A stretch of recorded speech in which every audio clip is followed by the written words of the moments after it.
made 250 calls a week for years. You are consistent. You build a brand.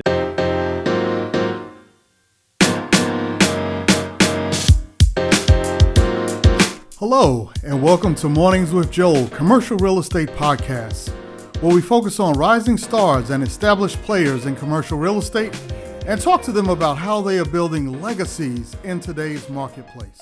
Hello, welcome all to the Mornings with Joel CRE Podcast. Another week of special guests, and we're very excited this week to have Justin Ferguson, who is with us today.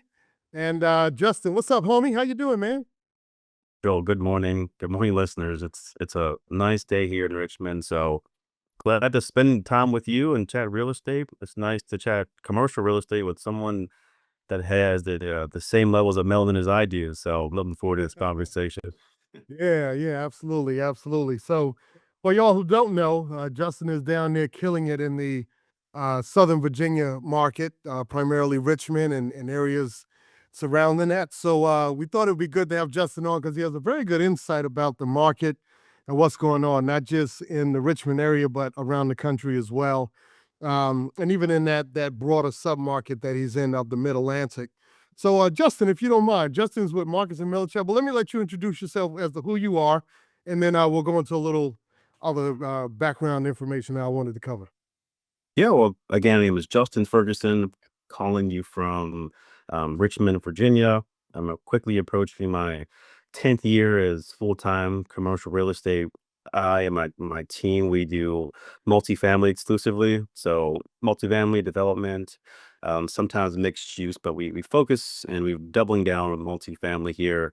We're probably the one of, if not the most, transactional brokers with pure volume in the last 10 years. So Yep. we are active. We are talking to a lot of buyers and sellers and investors and lenders and everyone on a day-to-day basis. So that's me in this, during the daytime, I like to say, and around happy hour, I am a sommelier. So, or sommelier for other people to reference. I do enjoy a glass of wine and do wine education mainly for our culture. And, that's kind of who Justin is these days. Okay, that's a good way to put it. I appreciate that. Now you mentioned something that to me is very important, and that you're full time. And we know in the residential world there's a lot of part-time real estate agents. Not saying that's a bad thing, but it's just you're able to do that on the residential side. On the commercial side, it's much more difficult to be part-time. So how did you even get into this space and want to become a full-time commercial agent? Yeah, the backstory is I went to school for architecture at Penn Okay. State, originally from Pittsburgh. So my background was in design and architecture and trouble solving and troubleshooting here after school. I was done at 2010 when the market was still on the ramp up. So people weren't really looking for new architects. They were looking for CAD drafters and designers, right? The market was still on the upswing, and I jumped into mortgages. So I was a loan originator right out of college, a young guy calling people that look like us about refinancing. Everyone was terrified. So that was a good good jump into cold calling and learning the numbers and mortgage and speaking all the jargon.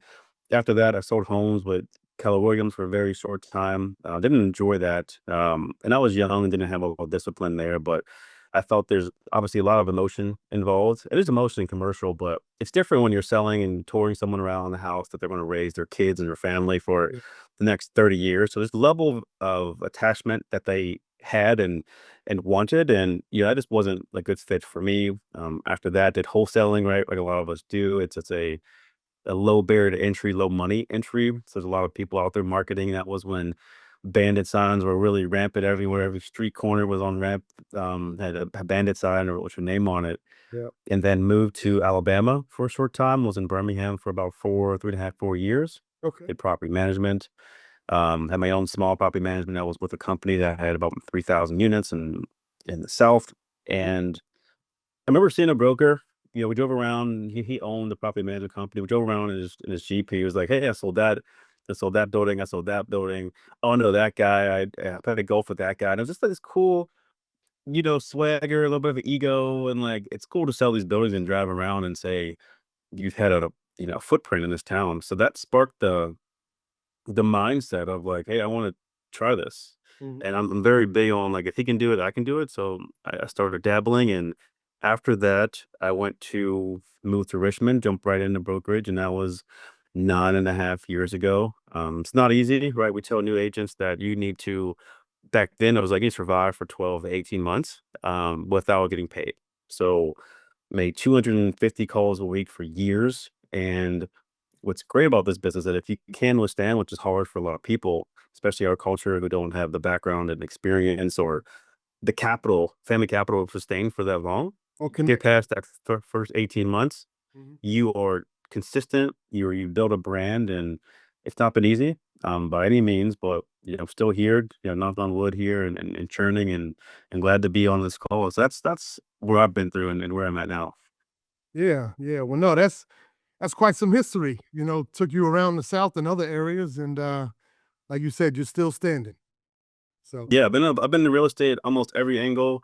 mm, I understand a lot of it, so I like to when I speak to owners. I started my career. I worked with small mom and pops, right? Mom and pops who are self managing, um, just bring value, and then how do you like differentiate yourself? So I used to own a property management company. So on top of working with investors and knowing how to manage deals and sell deals, I just try and bring a um whole approach to like I understand as an owner, you own your property and this is a big move for you, but let's worry about maximizing your returns, right? It's not always about the sale where a lot of people just get stuck at and lose deals is because it's you need to understand the sales cycle first before you can sell a deal.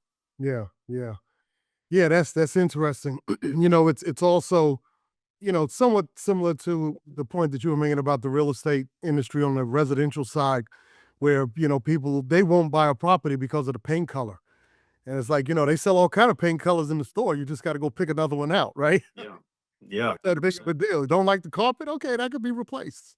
So it's a different mindset because when you're obviously on the commercial side, you're more based on the numbers and whether those numbers make sense or not.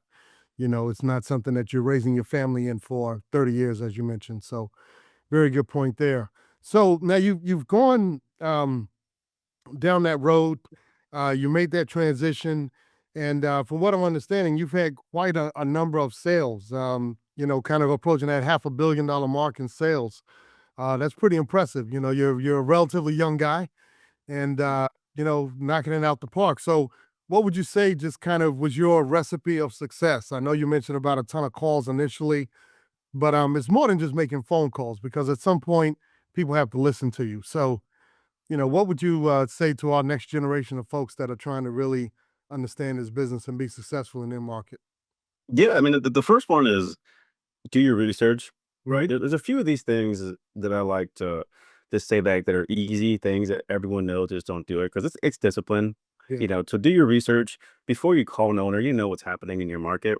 So, part of our first few months we drove around the entire submarket. So we drove all of the Hampton Roads, the seven cities there, drove Richmond, almost every street, databasing, driving properties, taking pictures of them, and so that when I called an owner, I said, "Hey, Mr. Joel, I saw your building on Main Street. Looks like X, Y, and Z is going on, or the renovation looks good, or the paint job looks good." So you have to show that you're actually, well, it is a cold call. You're coming with knowledge, and then you have to add with value. So, like, now this has been years, right? It's been 9 years.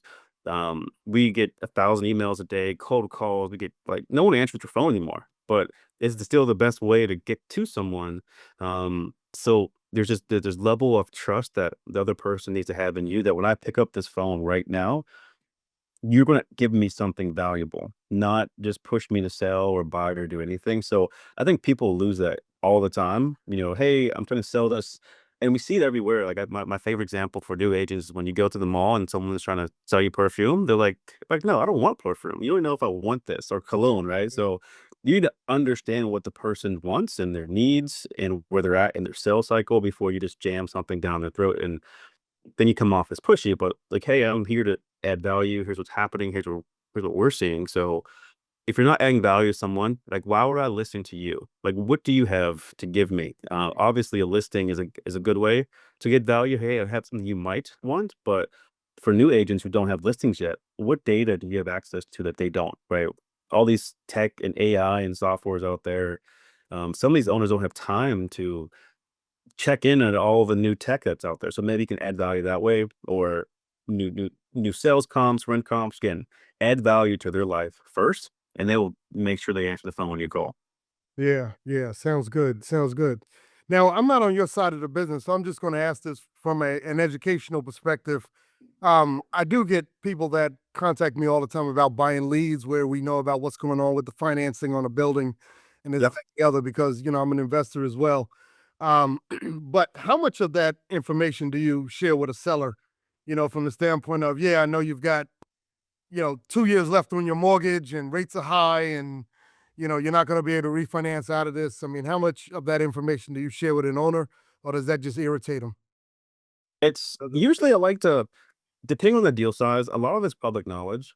A lot of owners, depending on what size you're at, the smaller owners are like, "How'd you find this information?" Yeah. So it's like, I didn't know it was public. Well, it's online. We have there's systems that most brokerages have. Like we know a lot of information. And then if you go agency route, which is like 2 million greater agency debt, that's public knowledge too. It's Fannie and Freddie. Like it's legally you can find it online. So the larger guys know that, and they're like they usually appreciate it. So when you say, "Hey, Joel, your mortgage is going to come due here in a year. Do you want to sell?" That's how you lose business, right? So it's Yeah.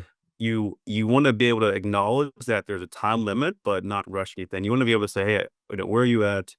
Are you looking to refinance or grow, or how's the NOI? Like, how can you add value?" Because if they do have a number coming due, and like today's world, right? Interest rates are pulling up a lot of people's equity. So like, how can you get their NOI up within the next year and help them do that? That's referring business, or a property manager, something where you can help them grow their business. So you're not just trying to sell.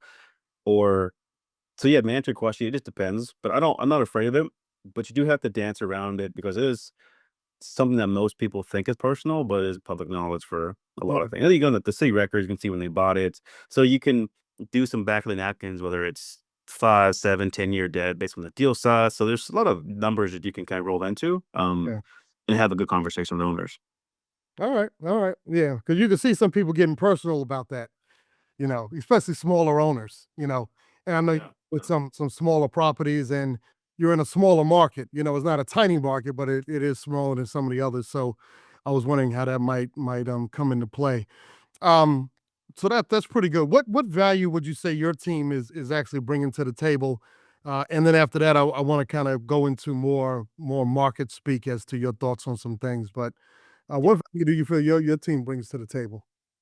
Yeah, I mean, we're bringing experience. We're bringing 10 years of being focused solely on multifamily. So, with speaking and doing a large transaction between, I'd say between a million to 10 million, 10, 15 million, we're a player, which means we're talking to everyone. We know everyone. It's a really small buyer pool and seller pool at that scale that we're doing. So we're bringing a team that has spoken to everyone in the market, has relationship with most people in the market here. So it's experience, also with comps, sales, and comps, and rent comps, because we know everyone, because we've done a lot of deals. Appraisers call me every day, so it's great to know that, hey, I saw this cap rate.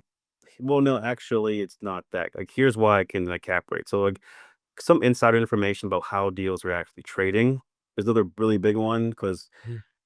with the owners who are savvy can pull up cap rates.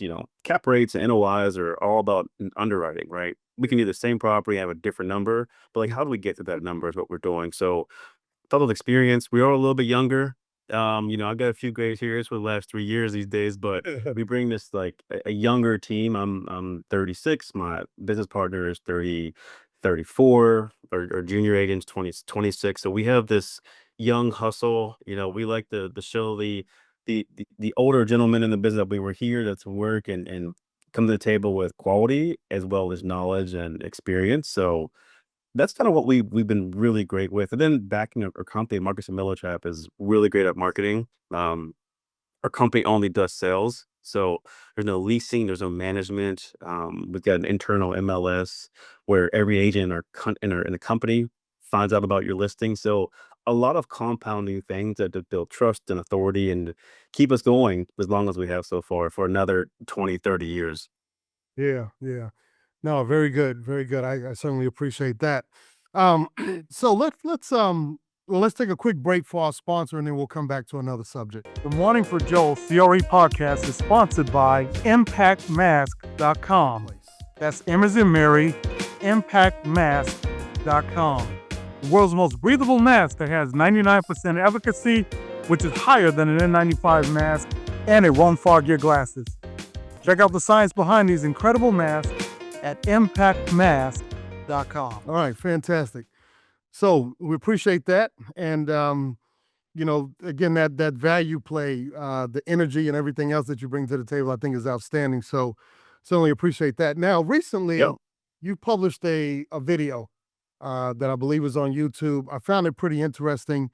And you were giving some insights into where you think things might be headed from a market perspective. As you know, there's a lot of communication now going on about what's going to happen with not real estate, excuse me, with office space Yep. from that standpoint, and whether because you think back for a minute and you remember this, you had a period of time where we would talk about retail being Amazoned, right? And all the retail shops were going down, and there were people that found opportunity in retail, basically with grocery store anchored retail, and those started to come back and everything else. The malls, some have struggled, but I was just in Dallas looking at what one group has done with a mall down there where there's now multifamily and a hospital and everything else at the mall site, Yep. which brought it back. So I got a chance to see that in Dallas a couple weeks ago, last week, I think it was actually. So the thing about it is that we know real estate is cyclical, right? And so we look at office and we say, is office going to end up like the malls did, or is office going to end up like some good retail did? Yep. Even industrial had their highs and lows. So, what are your thoughts on office at this particular point in time? Yeah, I mean, I think office is really where you're at in the country. I'm in Richmond, DC is getting hit with a lot of craziness with office because of the president and what he wants to do with, national debt. So if you're in DC office, it might be tough for you. They want to sell, but I think overall it's really market specific right now, which is the easy answer, right? But we are seeing a lot of people want to convert office to multifamily. Now, fundamentally, design wise, office buildings have, they're built to have large open spaces. They're not sectional. They have these massive windows. So usually it sounds good, but functionality is tough Yep. because then you're doing a lot of restructure, redesign. So it's a heavy lifting. We've seen it done well.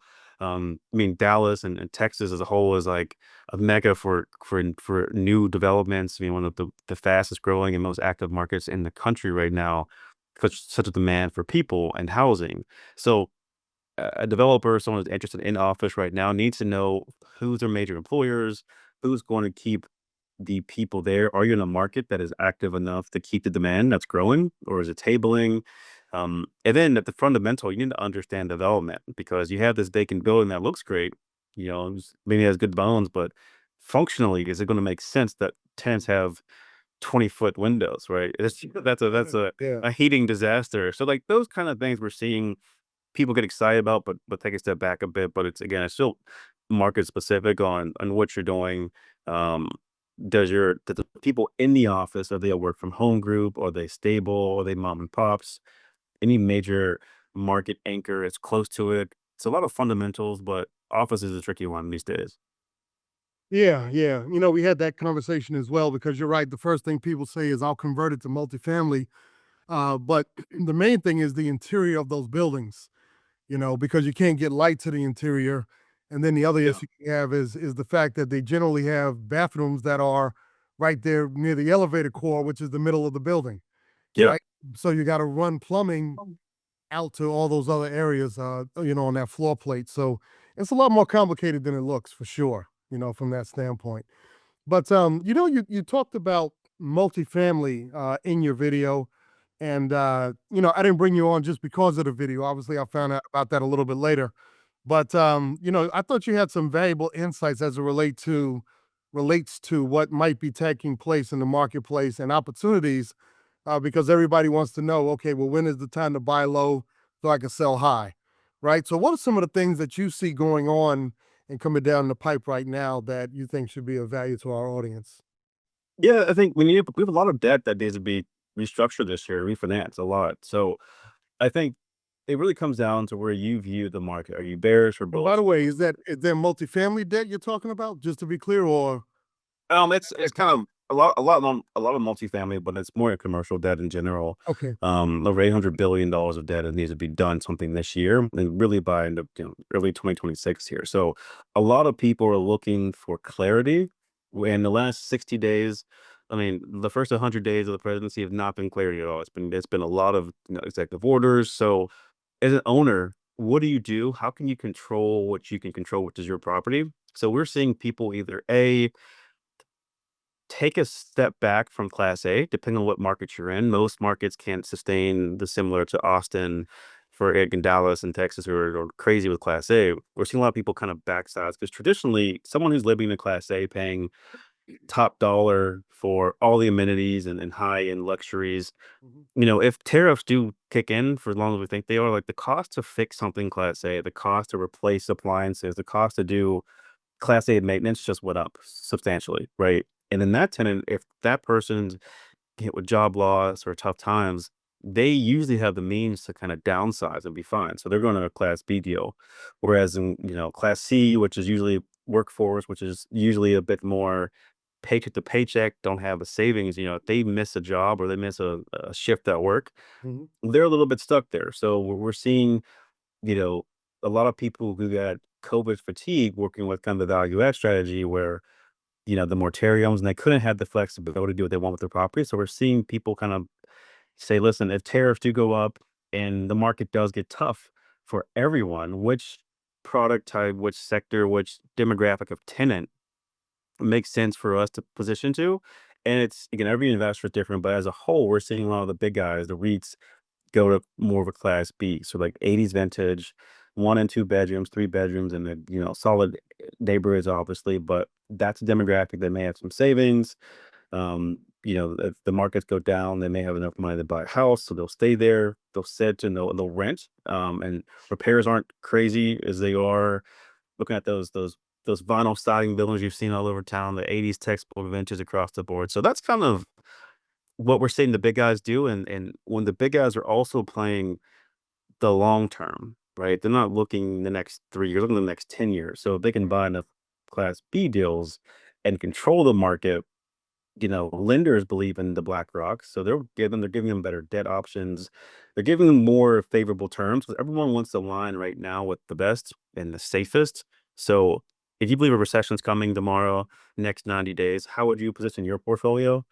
Conservative. And what does conservative look like? Class B. So that's kind of what we're seeing, more and more conversations daily. And that my video has been doing well on YouTube, that like Mhm. we're seeing that across the board for everything.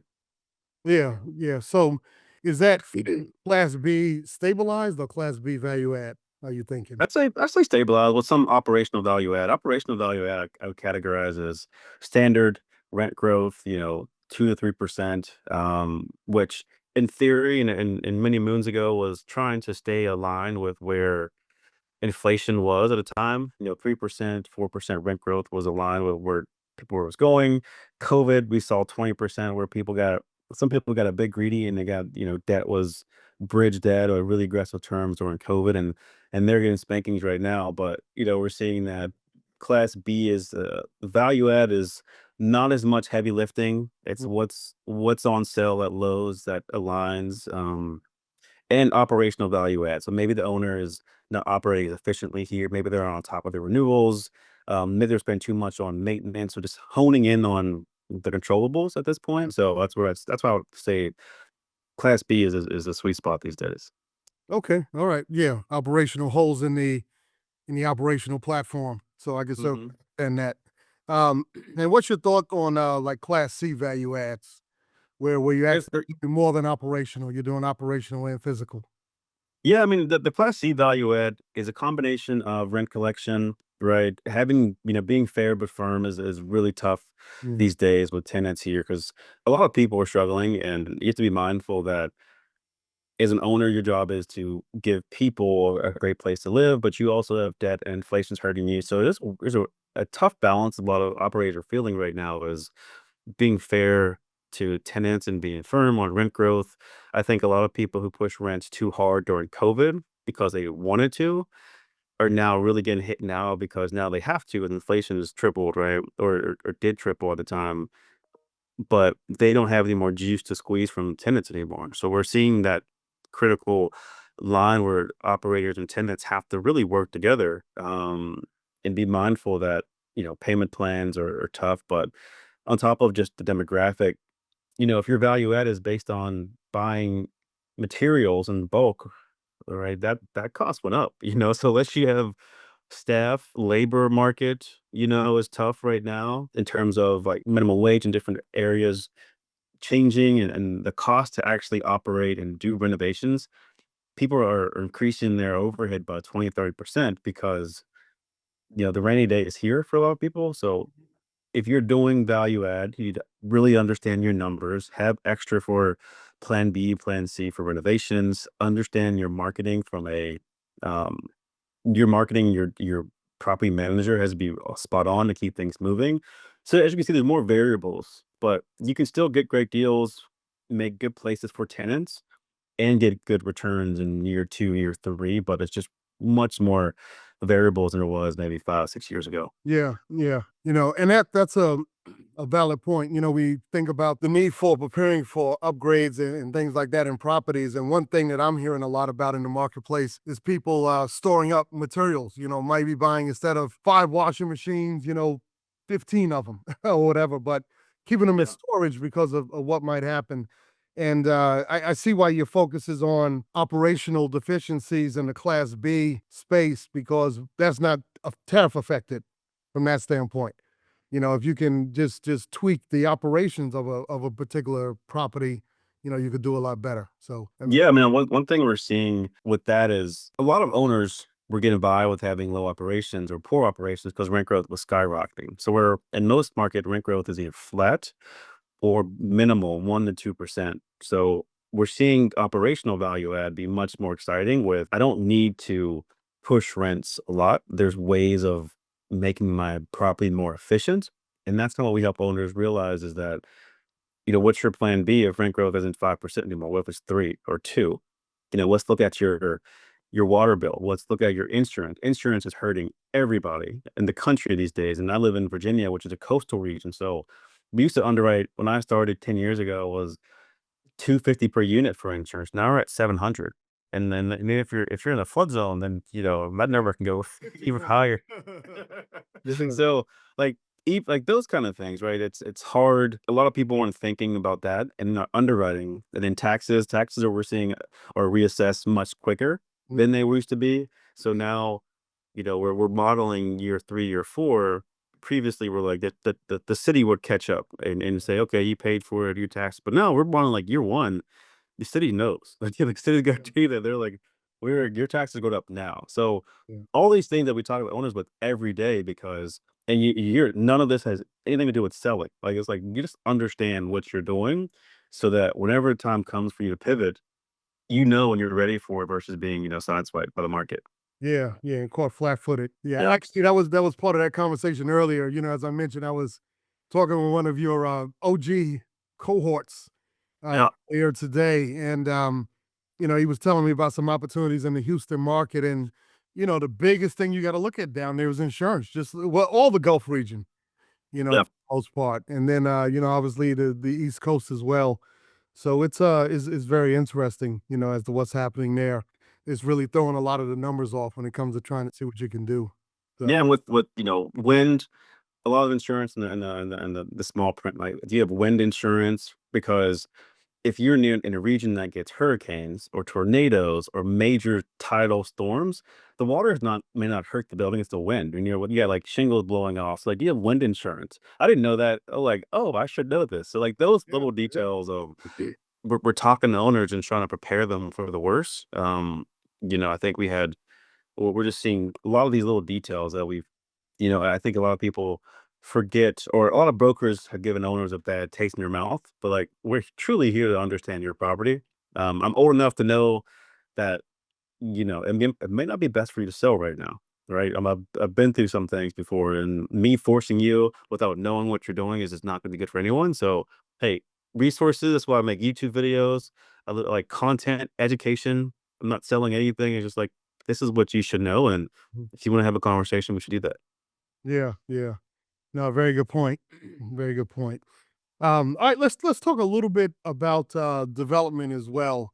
And I bring that up because actually I had looked at a development project down there in Richmond, not far from the CBD down there, and there was some issue. Well, I won't get into all that from that standpoint. But what are you seeing as it relates to development in your marketplace? Any changes? Any ebbs, flows? What's going on down there from a development perspective? So we've seen a big slowdown in permits being pulled in the last year. We almost have like 40% drop at least. Wow. So with the idea of, and a lot of the listeners who may not know, right? To do a development is time, and there's codes and there's rules, and the city's being involved in. Depending on what you're on the town halls, and people don't want your building in there. Like, so there's a lot of time and effort and architects and third parties that go into development. Yeah. So if we start development in 2025, it may not touch ground until 2028.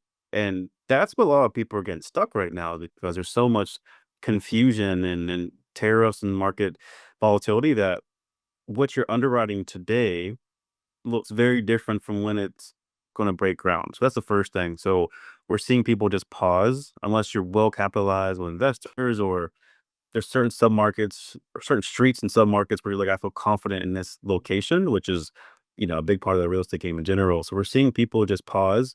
Banks are kind of pausing. We've seen some deals take a step back because of tariffs, right? So when you're coming to the table saying we need 3 million development costs, we'll like add that by 100, 75% tariffs on 80% of your work coming from China, right? Like these are the conversations that are just having people across the board pause. There's some markets that are still going strong, but I'd say in Virginia, we think in Richmond and Hampton Roads, where I focus on mainly, a big slowdown.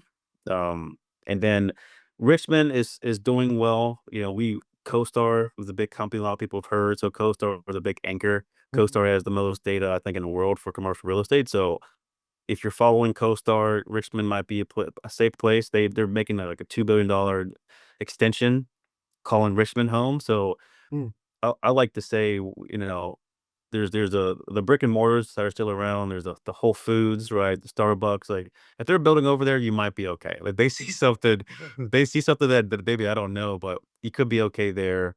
Hampton Roads is seeing a much greater slowdown in absorption. So across the board, people are slowing down. I think Richmond's going to be fine with new construction and new units coming to the market, which is up 3,000, just over 3,000 in the next 12 months.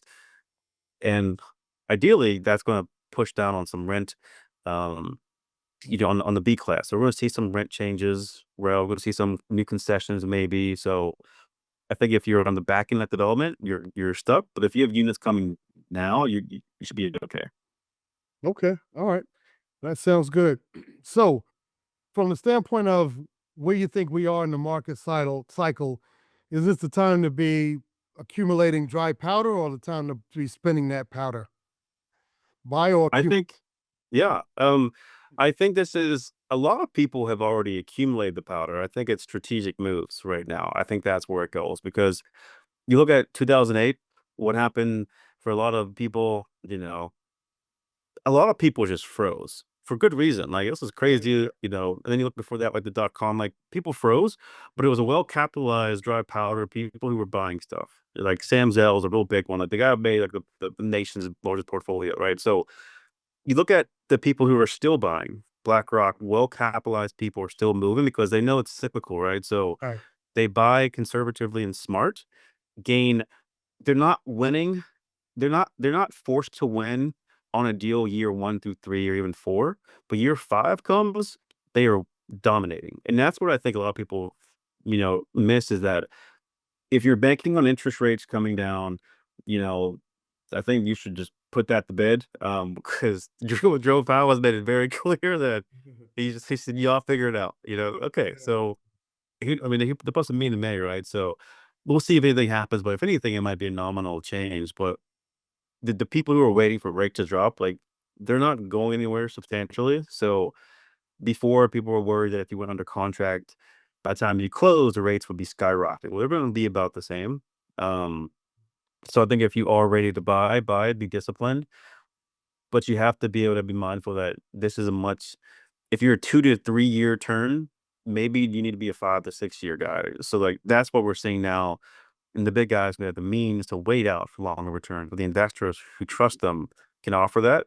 But the smaller guys, just play it smart. Fundamentals are there for most of these deals, and I think that's kind of how I would answer that question for you.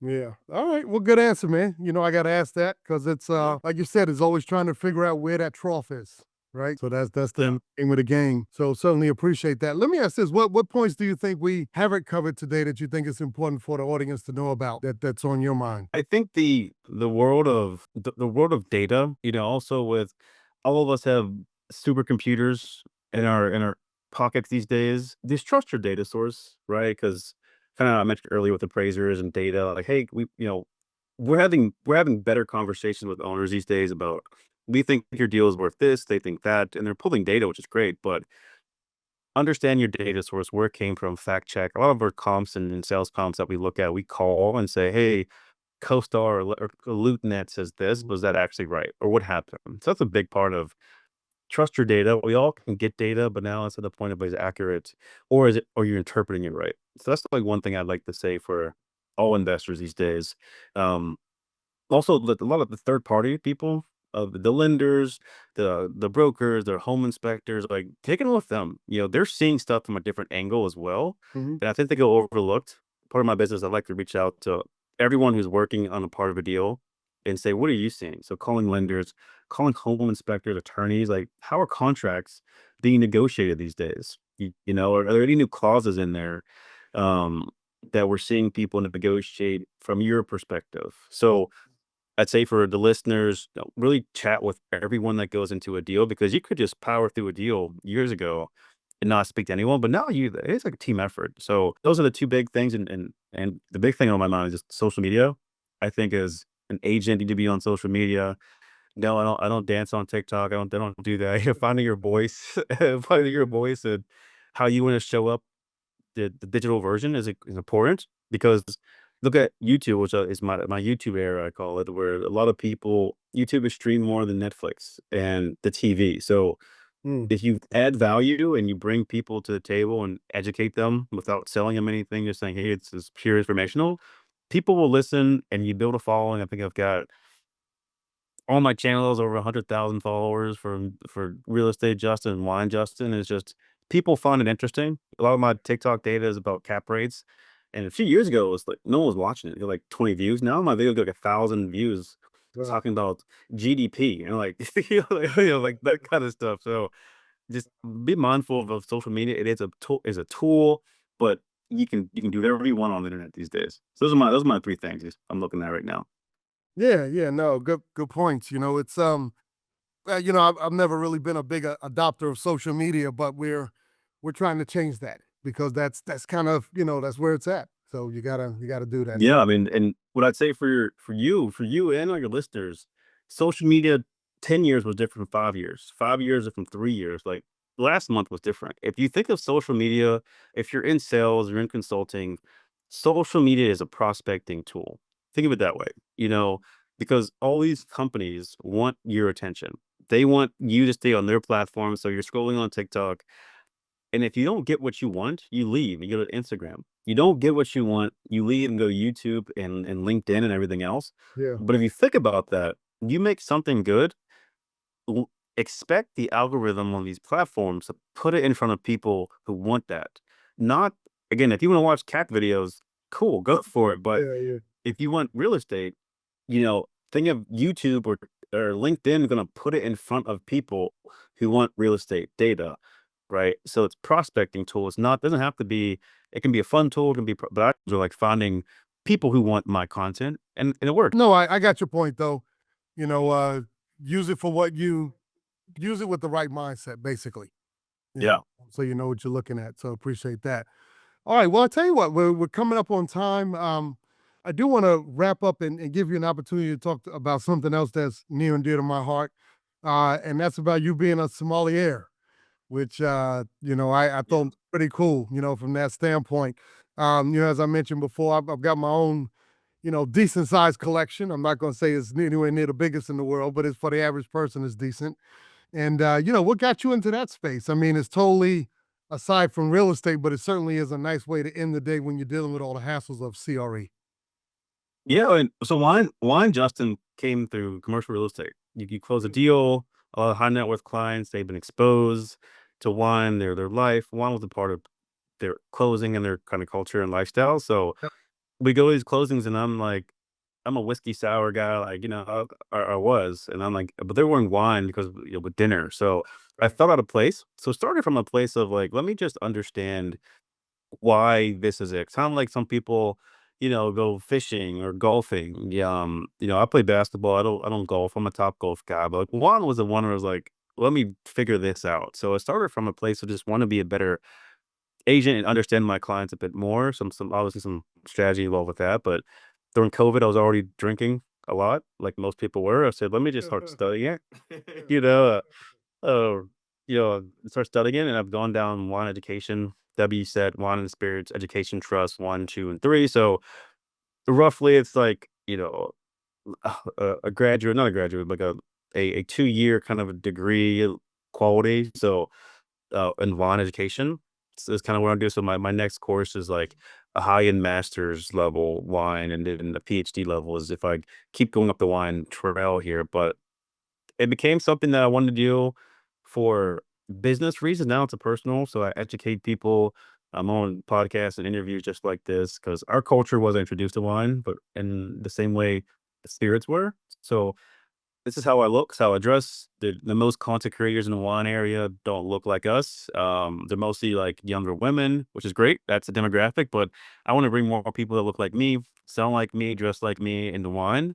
And that's what I've been working on. I have a good collaboration with Josephine Hutt. They are from the world's like nicest wine glasses, about $100 a glass.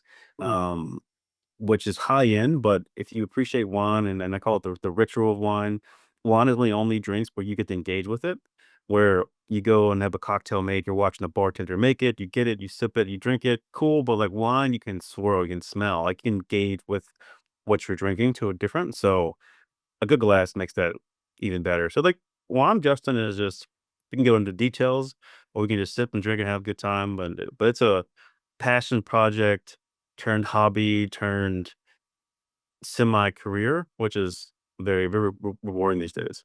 Yeah, yeah. No, that's really cool. So, how do you figure out what you're going to give a client as a gift, or do you try to interview them about their likes and tastes, or how do you do that? Yeah, so I've gone when I first started. So for most people, that question, like, what do you get? You kind of get something that's known. I want to say if you think your client's going to Google the bottle, then you buy something nice. It's like the if they don't know wine, they're gonna look at it, put it in an app or Google, like, "Oh, is this good?" And say, "Oh, it's $50." Okay, the value alone will get people excited. Or you go to like really textbook regions to where if I call it there's a pass the Google test, right? Like, oh, this is some Napa. Most people have heard of Napa, so they assume it's good. Bordeaux, Burgundy, like all these regions that Mhm. you usually people have heard of. So that's my quick answer. But what I do is actually do tasting. So instead of me giving you one bottle, we're going to taste four from different regions. So it's a way of me elevating my experience, but also connecting because I could give you a bottle of wine. And if you're open to it, let's learn about wine. Like we do this great deal. All deals have these ups and downs these days. So let's like connect and not talk about real estate for a minute. Let's talk about wine and educate so yeah, I like to elevate my experience by doing a tasting, but for a lot of people who aren't or don't do that or aren't wine knowledgeable, get something that people can Google, pay a little bit pay some money for it. If you sell a $20 million deal, you better get a nice bottle of wine, right? Yeah, Versus, yeah. you know, just make it appropriate that way. Right, right. Yeah, I was going to mention a couple of bottles, but I'm not going to throw any retailer under the bus. It might be a future sponsor, so let me not do that.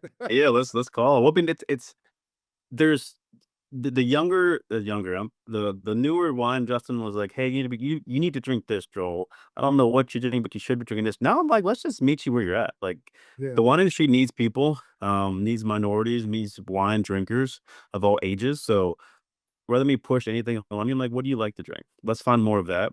And because of the way capitalism is in America, like some people are trying to be elite, which is great. Some people want to be affordable, which is also great. You can't have just one of those. So Right. there's a lot of great wines that are $10. Like go to Trader Joe's, spend $100, get a really good wine. And my last thing is if you're at a fancy dinner, right? You're on a date, you're at a celebration with your partner and then having a good time.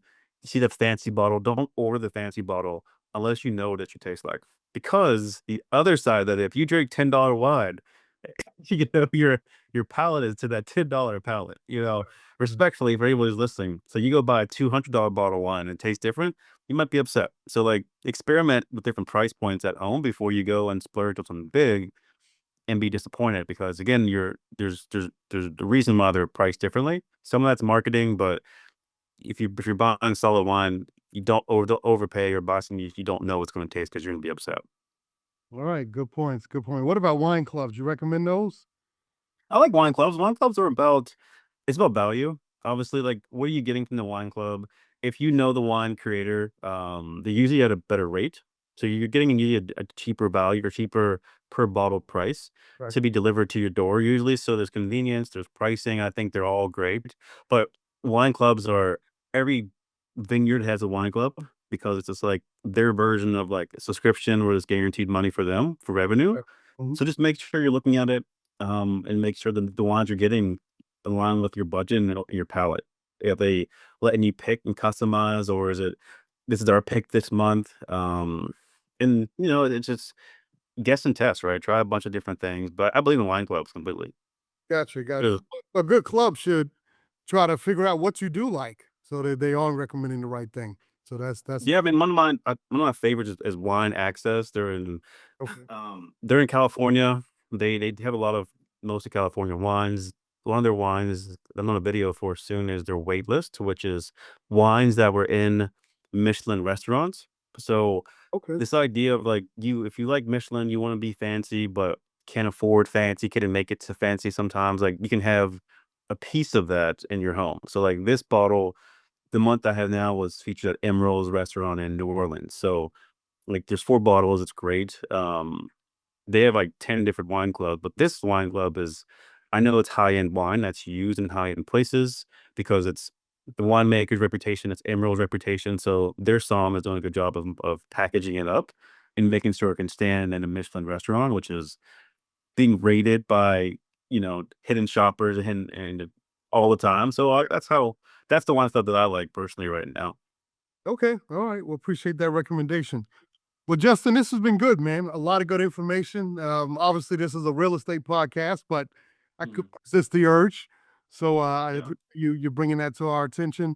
Any final comments for our listeners out here today? Oh, and also make sure you give us your contact information. Yeah, final listeners is if this is your first downturn, it'll be okay. If you're an investor, some of the guys with fewer hairs or more gray hairs are like, hey, it'd be okay because they've been through this. It's a cycle. I'm on the younger side. This is my first cycle. I thought the sky was falling, because like it's did for a little bit, but now I've seen the sun come back out. So if you're part of this, understand that what goes up must go down and vice versa. So if you're disciplined, be fine. People are still selling and buying deals because they're just playing it smart. As for agents and investors and everyone involved with real estate, especially if you join the market on the latter half of the COVID 3% years, you'll be okay. And even my website is justin-ferguson.com. That's my YouTube. Again, I like to add value. I like to make content. I started a content series called Kindergarten Capitalism where I explain all these jargony terms for 5-year-old. So like just how do we educate the world is what I like to do these days. So I'm pretty searchable these days, and if anyone has any real estate questions or wine questions, I do a lot of wine curation and events. So you can find me online and happy to help anyone. So thanks for having me, Joel. Yeah, yeah, absolutely, absolutely. Well, fantastic podcast. And Justin, we certainly want to thank you for your time today. We want to thank all of you for being with us today on the Mornings with Joel CRE podcast. And until next time, enjoy your week. And Justin, keep killing it. Thank you so much. Thanks, Joel.